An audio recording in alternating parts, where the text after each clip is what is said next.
Yeah, so measuring efficiency, system performance, and user convenience. So this table 1.7, it shows these three parameters. So first is efficiency of use. So how this efficiency of use is measured is using CPU efficiency.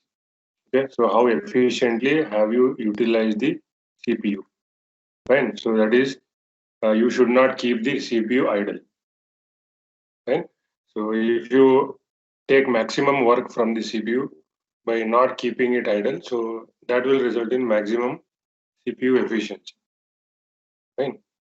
So nothing but percentage utilization of CPU. System performance is measured through throughput. So what is throughput? Amount of work done per unit time. Okay, we saw this in the previous session. User services. In user service, there are two aspects.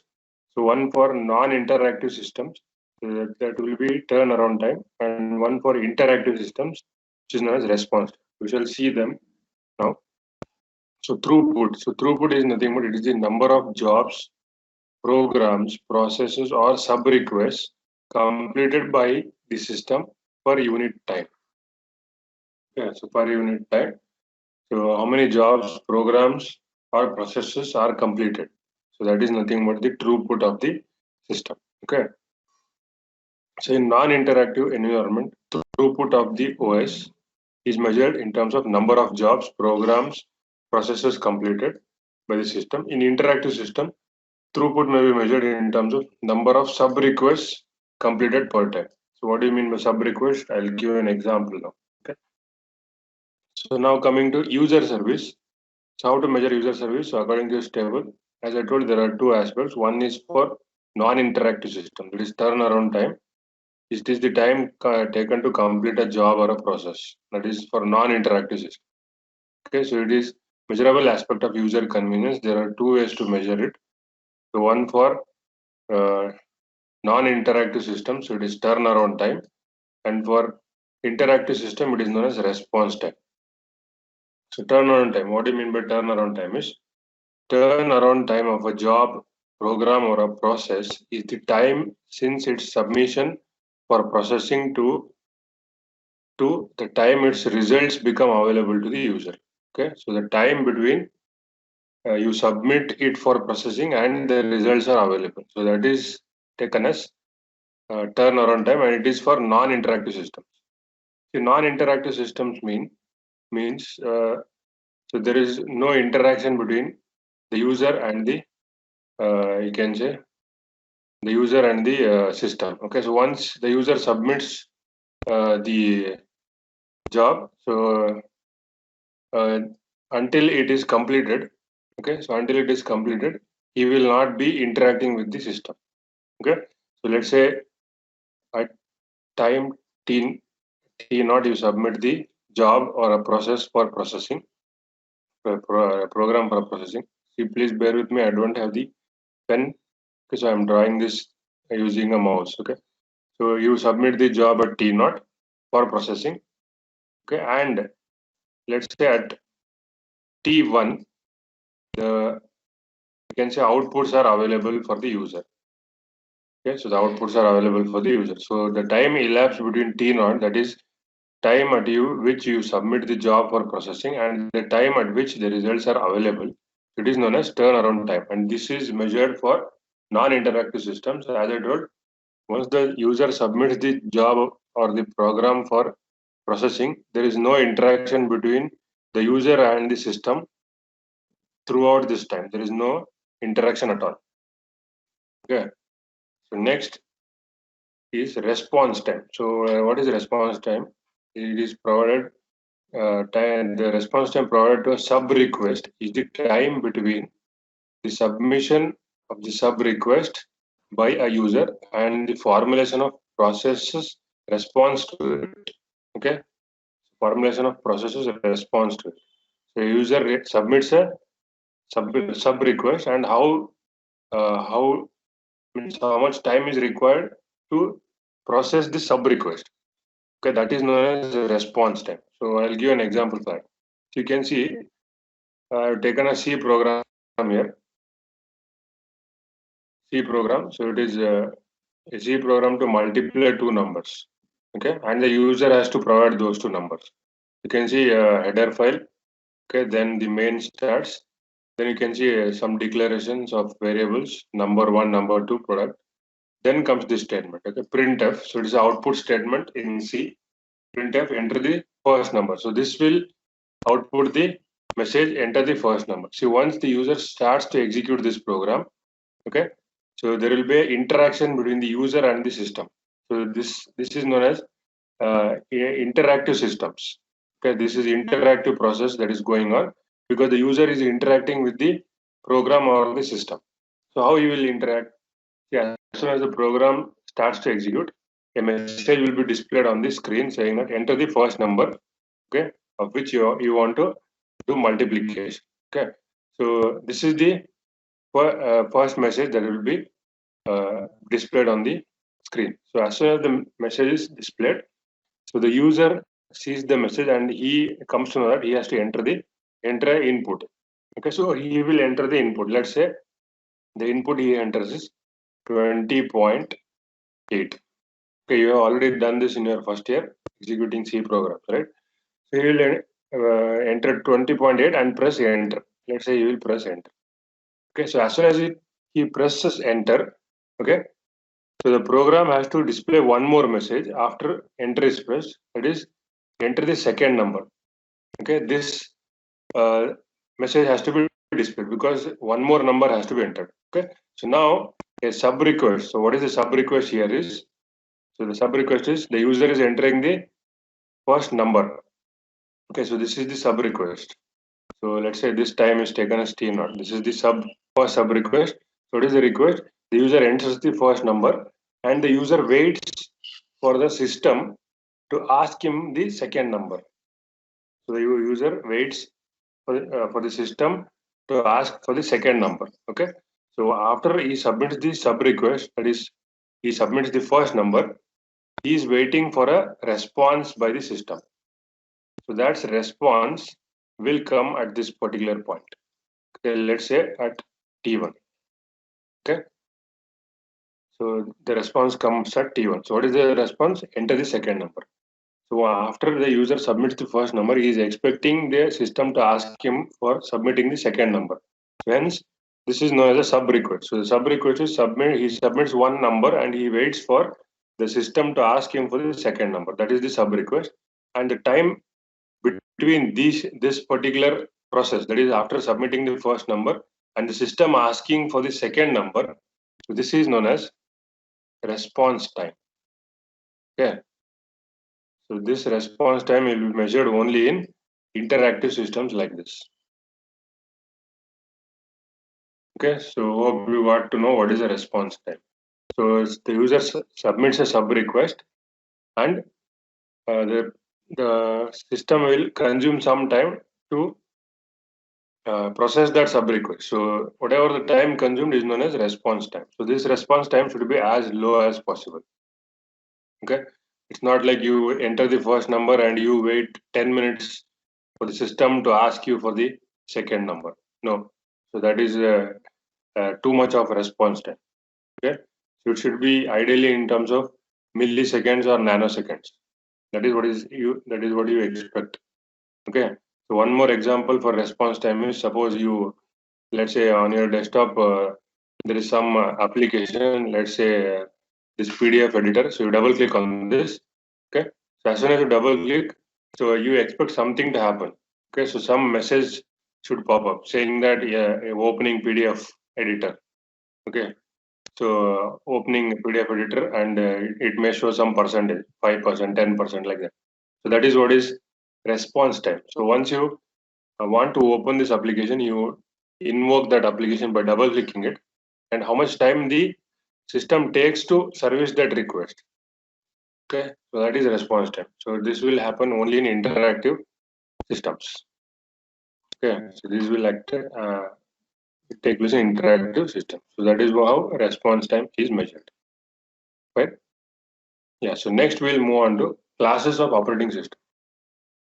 See, based on how the jobs or programs are processed by the operating systems, so they are divided into a number of, or classified into a number of operating systems, different operating systems. So which are those? So for your syllabus, we will discuss about batch processing operating system, multi-programming operating systems, time sharing, real-time operating system, and distributed operating system. And you can see when they existed. Okay, so batch processing, they existed in 1960s. Okay, batch processing and multi-programming system, they existed in 1960s. And what was the prime concern here? So CPU idle time, then resource utilization. Okay, so key concepts. So automate transition between jobs, program priorities, preemption. Okay, so next, in 1970s, they developed what is known as time sharing operating systems. So where the prime concern was good response time. So the key concepts are time slice, round robin, scheduling. So we shall discuss about each in detail. Okay. So next, real time. So in 1980s, so real time operating systems. So real time scheduling, and then in 1990s, so it is distributed operating systems. Okay. So the prime concern is resource sharing. So batch processing. So what do you mean by batch processing?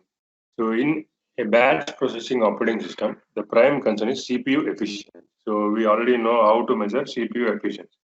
So how long you keep the CPU occupied. Okay, so the longer you keep the CPU occupied, the more will be the efficiency. That is what the percentage of CPU utilization. So the batch processing system operates in a strict one job at a time. Okay, so here in batch processing, so it will operate with the principle one job at a time. So if you remember, a job is nothing but a sequence of programs, okay, which will do a common job. Okay, so which work towards completing a common job. Okay, so that is what is a common goal. Okay, so job is nothing but a sequence of programs which work towards completing a common program, okay, common task. So here in batch processing, it is strict that, or the policy is that one job at a time will go on execute. So within a job, it executes programs one after the other. Obviously, because the job is nothing but sequence of programs. Okay, so there's only one program is under execution at any time. Okay, the opportunity to enhance CPU efficiency is limited to efficiently initiating the next program when one program ends, and the next job when one job ends, so that CPU does not remain idle. Okay, so CPU should not remain idle.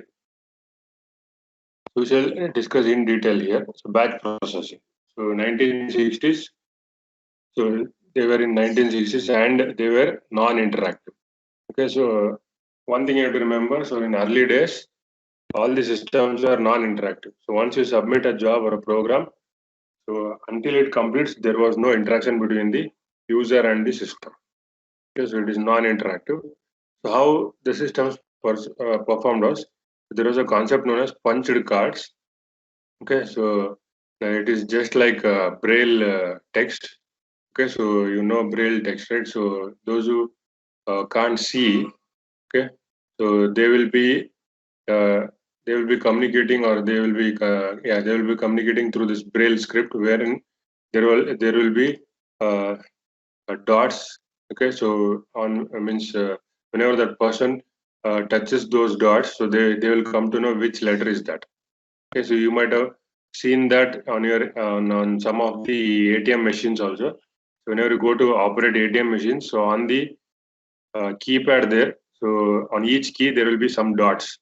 Okay, so whenever a person who doesn't who can't see, comes and touches that keyboard, so he will feel the keyboard, and by touching those dots, he will come to know which is that number. Okay, whether it is one, whether it is two, like that. Same concept. So known as punched cards. Okay, were the primary input medium. So in 1960s, these were input medium. There was no CD, there was no pen drive. Okay, like that. Okay, so there were no hard disks. So the input was given like this using punched cards.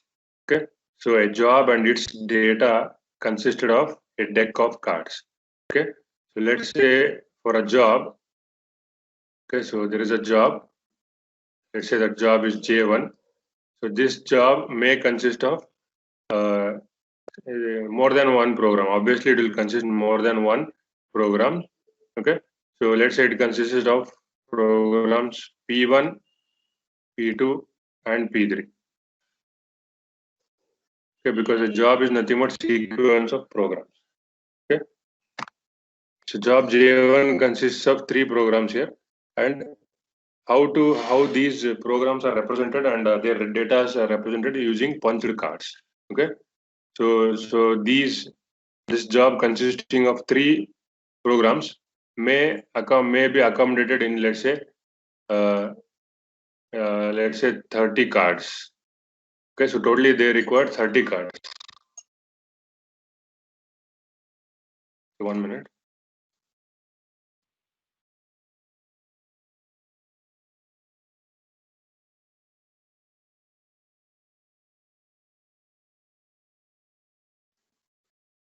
Fine. So this job, which consisted of 3 programs, requires 30 punched cards so that the programs and the corresponding data is represented. Okay, so nothing but deck of cards. Okay, the computer operator would load the cards into the card reader to set up the execution of a job. So there will be an operator who will load these 30 cards, which is nothing but the deck of cards. This deck consists of 30. So these 30 cards will be loaded onto a card reader. So you don't compare this card reader with whatever the memory card reader we have today. So that is not the case because these punched cards will be usually size of the whatever the cards we use to play card games. Okay, the card games we play, right? So the size of the cards will be approximately similar to those cards. Fine. So there will be a card reader for that. So all these 30 cards will be loaded into that card reader so that the job is set up. Okay. So this action wasted precious CPU time. Okay. So how this wasted CPU time? Why? Because after completion of each job, okay, so those set of cards should be removed and new set of cards should be introduced, and that will consume time because that is operator dependent. If the operator is very slow, so the time required for changing the cards to load the next job will be more. Okay, so hence this wasted too much amount of time. So hence, so this batch processing was introduced to prevent this wastage. So how this prevented this wastage? Let's see. So a batch is nothing but a sequence of user jobs, okay, performed for processing by the operating system. So now he's talking about a batch. So a batch, he says, so batch he says is nothing but sequence of jobs. Okay, so it will consist of jobs. So let's say the jobs are so J1, J2, and J3. So 3 jobs are there. In this batch that is created, there are 3 jobs, J1, J2, J3. Okay, and what will be there in each job? So there will be programs. So in J1, there are 3 programs, P1, P2, P3. Okay, so in J2, there will be another 2 or 3 programs, let's say. So J4, J5, like this. Okay, so if you visualize it, so it will be somewhat like this now.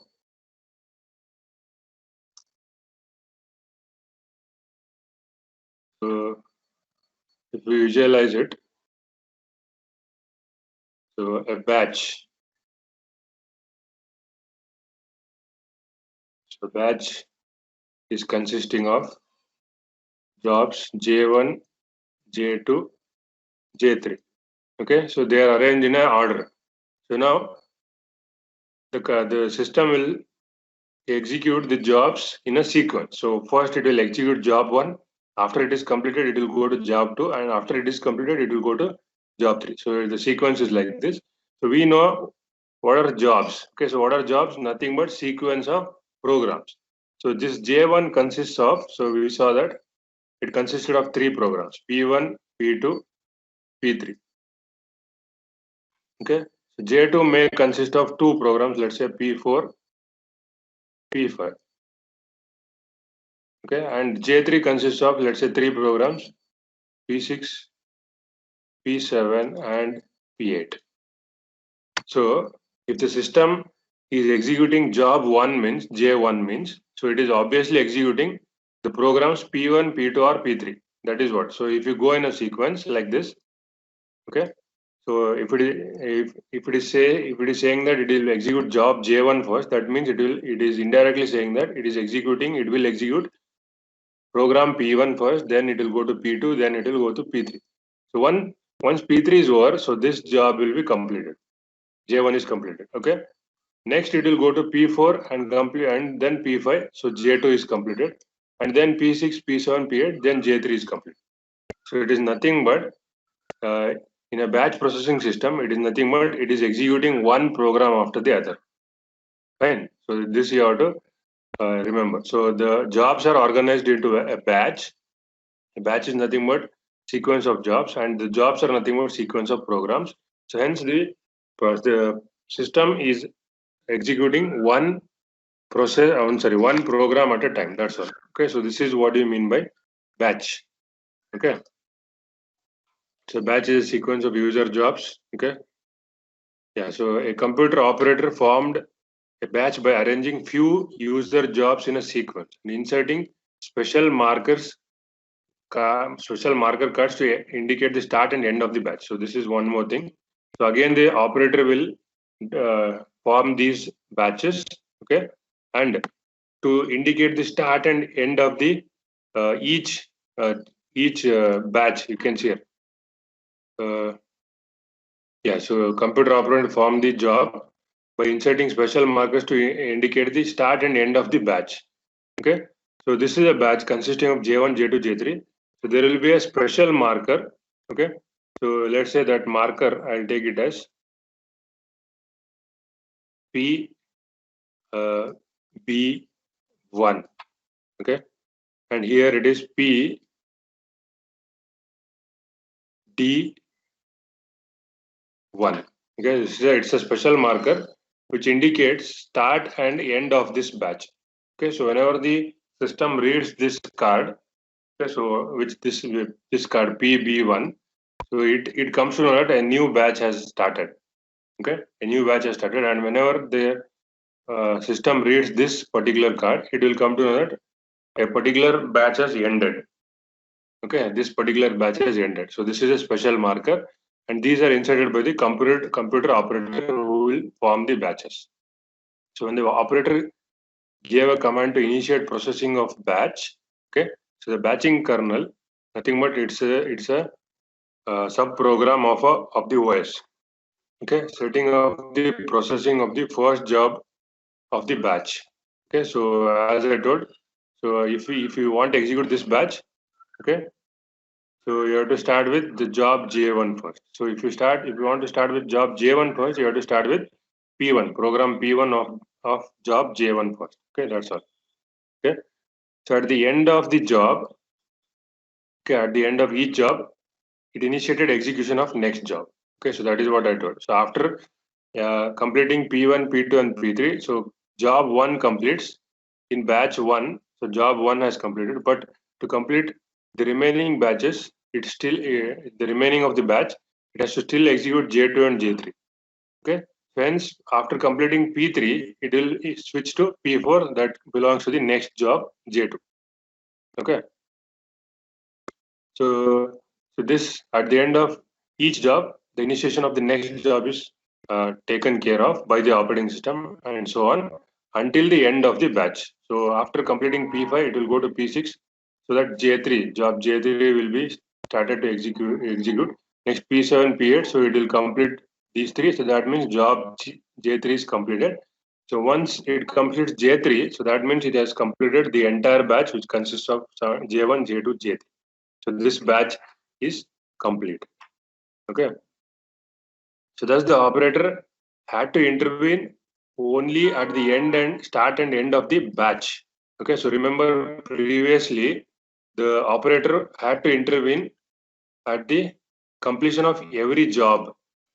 Okay. So every job means, if you take this example, so the previously, so before the batch processing was introduced, So the operator had to intervene after completing of every job. That is, so the operator had to intervene at the start of this job and at the end of this job.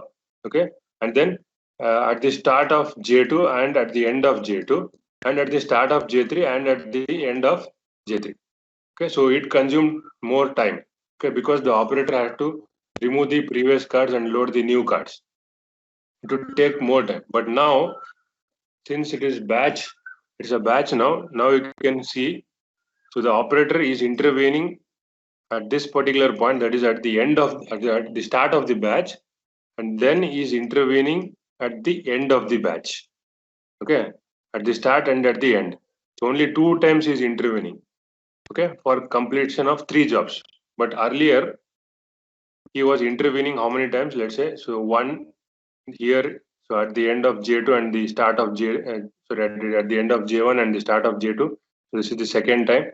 Next at the end of J2 and the start of J3. So this is the third time, and at the end of J3, fourth time. So previously he was intervening 4 times, but now he's intervening only 2 times. So this means the amount of time required to load the new jobs is reduced now, because instead of dealing with jobs, so the process or the operating system is dealing in terms of batches, which is nothing but it is consisting of number of jobs. Okay, so if we go on increasing the number of jobs in the batch, so obviously the interaction or the intervening of the let's say the operator will be much lesser and more time is saved. Okay, so this is the advantage of batch processing. So that's the operator had to intervene only at the start and end of the batch. Okay, so next, some more improvement was done here. So what was the improvement? See, previously the whatever the programs or the jobs were printed on punched cards. Okay, so for reading those punched cards, card readers were required, and these card readers were slow. Okay, so these card readers were slow, and once the job is completed, so it has to be outputted. Okay, so the output should be available to the user. So how it will be done? Using printers. Okay, so this card readers and printers were very slow because they operate at a very low speed. Okay, so hence again it consumed more time. So to remove this, okay, so in batch processing, so again they improved the system and they introduced. Okay, so what they introduced, the concept of magnetic tape. Okay, so what this magnetic tape was, so instead of using punched cards, so the data of the jobs and the programs was introduced into this magnetic tape. So it was recorded onto this magnetic tape. So it is just similar to the tape recorders that we used to use. Okay, before the CDs came. Okay, so if you remember the tapes, okay, so the tapes used to record up to 60 minutes each side, so totally 120 minutes. So it is a magnetic. So the recording was done using magnetization. So same thing here also was used. So the programs and jobs were loaded onto the magnetic tapes, and these tapes were used to were used as input to the batch processing system. Okay, so the batch processing system processed these jobs from the tape. So first, the punched cards was converted to magnetic tape. Okay, and then this magnetic tape was used as input for batch processing system, so that you consume less amount of time. Okay, so for reading the program and the data, so process these jobs from the tape, which was faster than processing them from the cards. That is what I told. And the results again.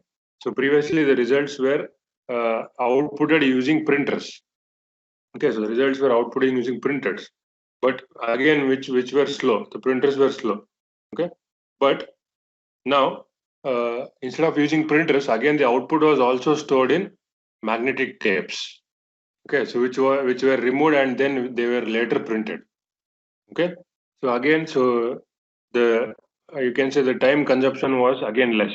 Why? Because instead of using printers, magnetic tape was used, which will take less time to store.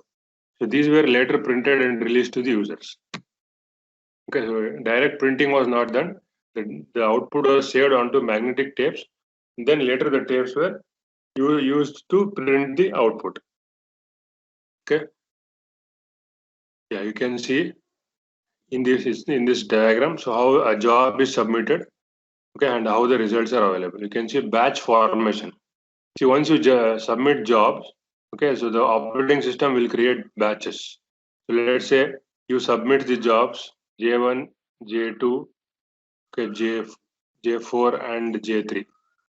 So you submit the jobs.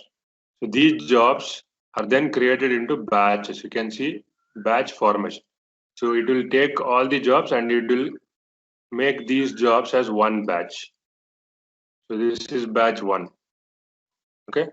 So you submit the jobs at T0. So some time will be consumed, that is till T1, to create a batch. Okay. So once the batch is created, batch execution starts. Okay. So batch execution starts, and then after execution starts at T3, the results are available. Okay. So the total turnaround time. See why it is turnaround time TAT, because it is a non-interactive system. Okay. So there is no interaction. Once the job is submitted, so the user will just wait for the output. Okay, so hence it is non-interactive system. So hence in non-interactive system, the user service is measured in terms of turnaround time. So which will be from the time of job submission to the time the results are available. Okay, this is nothing but turnaround time. Right? Same thing is explained here. Let's just go through it.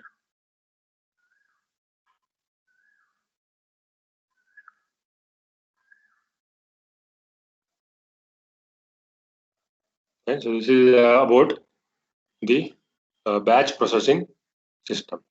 Right? So next we'll talk about multi-programming systems. So remember we're talking about classes of operating system. First we talked about batch processing. Now we'll talk about multi-program. Multi-programming operating systems were developed again in 1960s only. So if you remember the table, to provide efficient resource utilization in non-interactive environment. So again, it is non-interactive environment only. Okay. So a multi-programming OS has many user programs in the memory of the computer at any time. So this is a new concept that was introduced. That is, so at any given point of time, it has many user programs. Okay, so more than one user program will be available in the memory of the system. Okay, so it is not one program after another. No. So as is the case with batch processing, that is not the case here. It is more than one program is available in the memory simultaneously. Okay, so it is just like opening multiple applications on a mobile phone. Okay, and switching between them. Okay, so almost same concept. So that is why the name is given as multi-program, because more than one program is available in the memory at any given point of time. Okay, so this program, this diagram 1.8. Okay, so you can see the diagram here. So in the memory, you can see there are more than one programs available simultaneously. So program 1, program 2, program 3. Okay, so hence the name multi-program. So how this multi-programming is accomplished. So how the operation is accomplished. Okay, so the memory contains 3 programs. So for this example, so an IO operation is in progress for program 1, while the CPU is executing program 2. Okay, so the CPU is switched to program 3 when the program 2 initiates IO operation, and it is switched to program 1 when program 1's IO operation completes. So the multi-programming kernel performs scheduling, memory management, and IO management. So what do you mean by this? If you see this diagram here, so there is a description here. So program 1 is doing IO operation. So IO stands for input output operation. Okay. Suppose you have written a program. Okay. So to read the contents of some, let's say 10 memory locations. Okay. So after reading the memory contents of all the 10 memory locations, then only it can proceed. Okay. So that is what program 1 is doing. So it is reading the memory and it is reading the 10 locations of the memory. Okay. So to read the 10 locations of memory, it will take some time. Okay. So hence, so the CPU will not be allocated to program 1 because program 1 is not able to continue until and unless it reads all the 10 memory locations. Okay. So after reading all the 10 memory locations only, it can proceed. So hence, what the multi-programming OS will do is, so it will allocate CPU to another program which is not doing IO operation. Okay, so hence CPU is allocated to program 2. So program 2 is still not doing IO operation. Then CPU is given to program 2. Fine. So now in the next scenario, you can see here. See program 2. So after it gets the CPU and after it starts the execution. So let's say you have written the program 2 also to read 20 memory locations. Okay, so some contents are there in those 20 locations. So you have written the program to read those 20 locations of memory. Then only it can continue. After reading 20 locations, it can continue. Okay. So after CPU is given to program 2, it will start executing and it will start to read those 20 locations. So again, the multi-programming OS comes to know that so program 2 is trying to read 20 locations and it will take time. So hence CPU is deallocated from program 2. Okay, and CPU is allocated to program 3. Why to program 3? Because program 3 is not doing any IO operation. So you can see that in diagram A. So program 3 is not yet doing any IO operation. So it is free. So hence CPU is given to program 3. Okay. So now once CPU is given to program 3, okay. So again you can see in diagram C, the CPU is now given to program 1. So why it is given to program 1? Because so even though program 3 does not initiate any input-output operation, it is still given to program 1. Okay, so why? Because program 1, which was trying to read 10 locations, it has completed. It has completed it. It has completed the reading of 10 memory locations and it is ready to continue. Okay, so hence immediately the CPU is removed or deallocated from program 3 and it is allocated to program 1 so that program 1 can continue. You can see here program 2 is still doing IO operation. Program 3 is not doing IO operation or CPU. It was preempted simply because program 1 became ready and since program 1 is in the order, it is top of the order or it is in the top position. So program 1 is given the priority.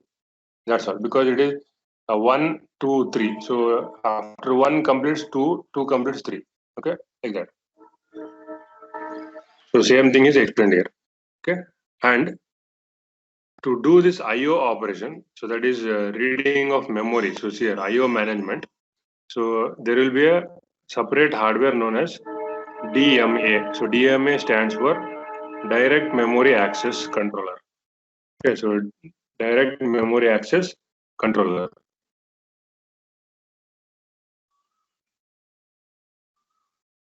So this will help for reading the contents of memory. So whenever a program wants to read the contents of memory, so this direct memory access controller, it will do the job for accessing the memory. So at the same time, the CPU will be given to some other program which is not doing any IO operation. Okay, so this switching will save the time and it will enhance the CPU efficiency. Why? Because the CPU is not kept idle. Okay, so example, suppose program 1 is doing IO operation, and even though it is doing IO operation, if the CPU is still allocated to program 1 itself, then what will happen is CPU will be kept idle because there is no job for CPU to be done. So the IO operation will be done by a DMA, Direct Memory Access Controller, but the CPU is kept idle. So in order to prevent that, it is allocated to some other program which is not doing the IO operation. Okay. So this multi-programming operating system, it will do scheduling. That is, so it has to decide which is the next program that should be allocated the CPU. So that is nothing but scheduling. So we already discussed this. Okay. Next, it will do memory management. That means it has to allocate memory to all the programs that are available in the memory. Okay. Here, in case there are 3 programs here, so all the 3 programs are allocated memory, and how much it wants, it will be allocated like that. And IO management, which is nothing but the DMA. So all these 3 are taken care by the CPU. Oh, sorry, not CPU, the operating system, which is multi-programming operating system. Okay. So a computer possesses the features summarized in table 1.9 to support multi-programming. Okay, so the concept of DMA, you can see the DMA makes multi-programming feasible by permitting concurrent operation of the CPU and IO devices. So that is what DMA. So it will take care of all the IO operations, that is fetching of the, reading the memory, writing to the memory, like that. At the same time, CPU can be given to some other program. So memory protection prevents the program from accessing memory locations that lie outside the range of addresses defined by the content. So what do you mean by this is, see, memory protection is also important, because you can see here the logical partitions here. So the entire memory is divided into partitions like this using these lines. Okay, so that means program 1 is allocated only this much amount of memory. So this is the end, and this is the start, and this is the end. So program 1 should not try to access the content beyond its allocated locations. Okay, so suppose program wants to address, or it wants to locate some address here, so it should not be given access. Okay, so that is what memory protection. So whatever the operation, it has to do within the allocated space only, within this much. Okay, that is what is memory protection. Okay, so this memory protection will be taken care by the memory management of the multi-programming operating system. So here, these are the features that are required for a system to support multi-programming. So all the systems will not support multi-programming, but to support multi-programming, these are the requirements, you can say. Okay. The first thing is, the requirement is DMA, so direct memory access. So the CPU initiates an IO operation, input-output operation, when an IO instruction is executed. So the DMA implements the data transfer involved in IO operation without involving the CPU. Okay, so without involving the CPU, the DMA takes care of all the input-output operation, and hence the CPU is free. And since the CPU is free, it can be allocated to some other process. Okay, some other program, so that CPU is not kept idle. Okay, so remember, any resource, if it is kept idle, that is a poor utilization of that resource. Kind of this. Okay. So once that IO operation is completed by DMA, so it raises an interrupt. Okay. When the data transfer is complete. That, so whenever you want to access 10 memory locations, so that is taken care by the DMA, and after all the 10 locations are accessed, it will raise an interrupt to the system, saying that a 10 operation, so that the reading of 10 memory locations is completed. Okay, so you can assign the CPU to this particular program. That is what it will say. This is the first requirement for supporting multi-programming. Second requirement is memory protection. Okay, so a program can access only the part of memory defined by the contents of the base register and size. So what do you mean by this? So if you see the diagram, so if this is your memory, so it is divided into, let's say like this, parts. So wherein the programs are executing. So P1 is here, P2 is here, P3 is here. Okay, so it is given some memory range, and within that only it should be available. Okay, so this range will be usually defined using the base register and size register. Okay, so what do you mean by that is, so for each program there will be a base register. So let's say for program 1, the base register is BS1. Okay, fine. So for program 2, the base register is BS2. So for program 3, the base register is BS3. See, what this base register will have is, it will have the starting address of the memory from which the program P1 starts. Okay, so let's say the address here is 0x0F00. This is the starting address of this memory location from where P1 starts. So the contents of BS1 will be equal to 0x0F00. That is the starting address of P1. Okay, this is what base register will have. So next come to this size register. So what size register will have is, so for each program there will be a size register. Okay, so for program 1, let's say the size register is B. So the size register is S1. Okay, S1. So what do you mean by S1? This is size register for program 1. So let's say this size register is equal to let's say 10 KB. Size register is 10 KB. So what do you mean by that is, P1, the address range of P1 will be given using these two, base register and size register. Base register, what will base register have? The starting address of the from where the P1 will start, and the size register will have the amount of memory allocated to P1. So whenever you add this 10 KB to the base register, so you will get the range. Okay, so if you add 10 KB to this starting address, so you will get the last address.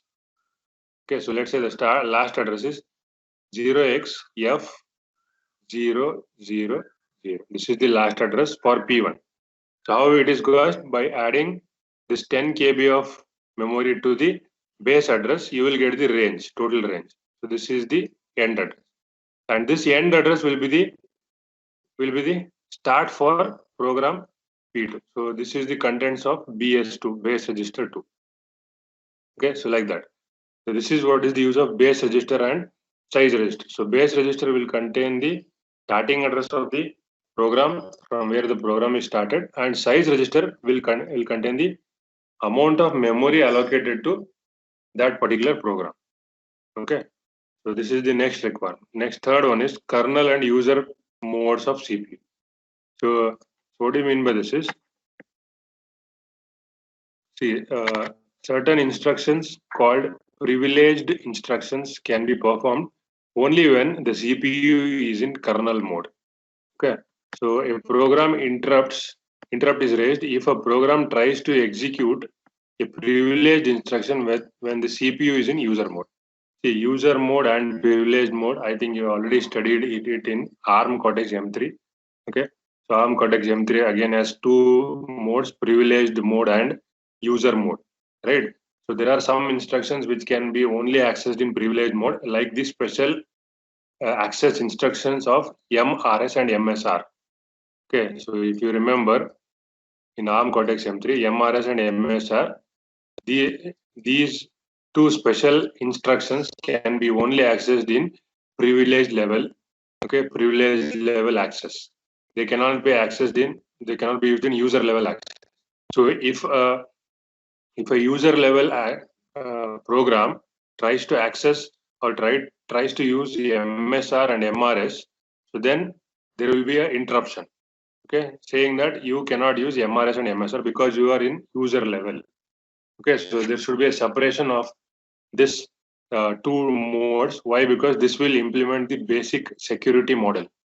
Okay, it implements the basic security model. Okay, so a person who does not have the let's say clearance to access a resource should not be allowed to access that resource. Okay, example, let's say a customer who goes to the bank.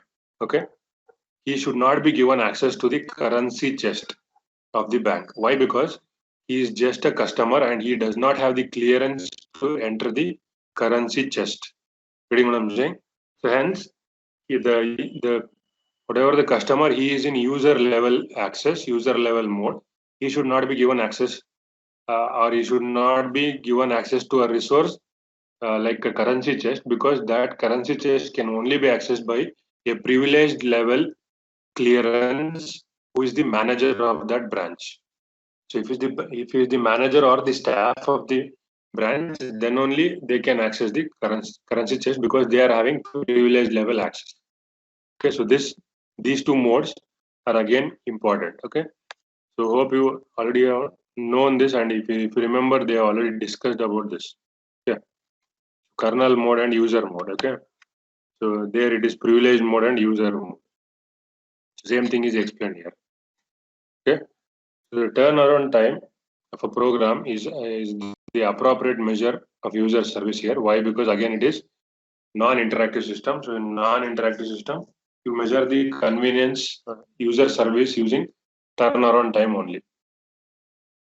So it depends on total number of programs in the system, the manner in which the kernel shares the CPU between the programs. Okay, so this turnaround time depends on number of programs in the system. So in this example, we had only 3. Okay, so it can be 10, it can be 20. Okay, so if the number of programs in the system go on increasing, obviously the turnaround time will also increase because the multi-programming operating system has to deal with all those 10 or 20 programs. So whenever it has to deal with many programs, obviously the service time will go up. Okay, because it cannot service all the 10 programs simultaneously. It can do it only one after the other. Okay, see, it is just like having a single counter to distribute the tickets. Okay, so if there is single counter, which is the CPU, and if there are 20 persons who are there for taking the tickets, obviously it will take more time for all the 20 members to get the ticket. So imagine if there are multiple counters, okay, that is multiple CPUs, then multiple CPUs can process multiple, let's say, programs simultaneously. But here there is only one CPU, since it will take more time. So if the number of persons standing in the queue increase, obviously the turnaround time will increase. Okay, so next we'll talk about priority of programs. So in the same thing, that is multi-programming system only. So if you remember here, okay, so in the second scenario, that is in the third scenario, program 3 was given the CPU, okay, but as soon as program 1 completed the IO operation, immediately the program 3 was preempted, that is the CPU was taken away from program 3 and it was given to program 1. Okay, why this happened? Because program 1 had higher priority. Okay, program 1 had higher priority compared to program 3. So that is why this happened. Okay, and the priority concepts are again discussed in NVIC, Nested Vectored Interrupt Controller in ARM. Okay, same concepts here. So since program 1 is having higher priority, so even though program 3 was executing and there was no IO operation of program 3, but program 1 completed its IO operation, so it is waiting for the CPU, okay, and its priority is more compared to program 3. Hence, program 3 was paused, so paused or preempted, and the CPU was given to program 1 because it was having higher priority. Okay, see, it is just like you are in a queue in some temple, okay, to get the darshan of the devotee there, right? So you are waiting in a queue. So the queue is very long enough. So, but whenever a VIP person comes, so he will be directly given the entry to the devotee. Okay, so he can directly see the devotee and he can do his offerings and he can go out. If he is a VIP person, why? Because he is having higher priority compared to the common people. Okay, so that is what happened in this scenario 3. Okay, program 3 was a common person who was standing in a queue and he was about to get the CPU and he was using the CPU, but as soon as the VIP came here, which is program 1, so the CPU was forcefully taken away from program 3 and it was assigned to program 1.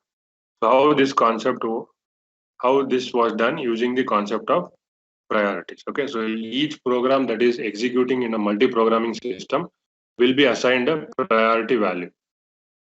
Okay, it will be assigned a priority value. So this value is nothing but a number. Based on the number, the OS will come to know what is the priority of that particular program. Okay. So if it is executing a program whose priority level is 3, let's say, and one more program comes whose priority is greater than this particular program which is executing, then the currently executing program is stopped or paused, and immediately the higher priority program which has come, that will be given the chance to run. That will be given the chance to use the CPU. Okay, so an appropriate measure of performance of a multi-programming OS is throughput, which is the ratio of number of programs processed and the total time taken to process them.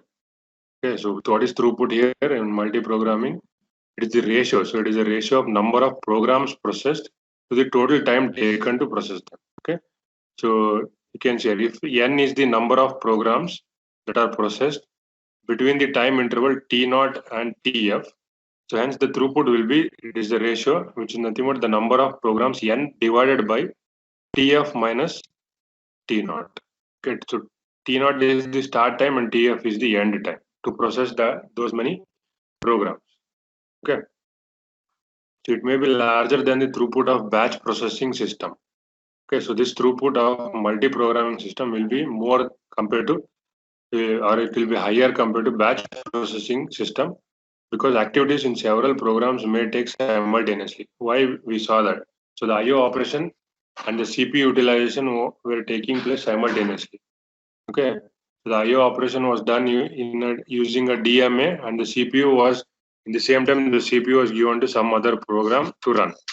So hence, here simultaneous execution is done of the I/O operation and the CPU utilization. Hence, it will complete more number of programs. So hence, the throughput will be more. Okay, that is one program may execute CPU, execute instructions using CPU, and other program may perform I/O operation simultaneously. That is what we saw in this diagram. Okay, you can see here. So program 2 is executing instructions using the CPU, and program 1 is executing the I/O operation. Is doing the I/O operation, and both are doing those simultaneously. So hence the throughput will be more. Okay.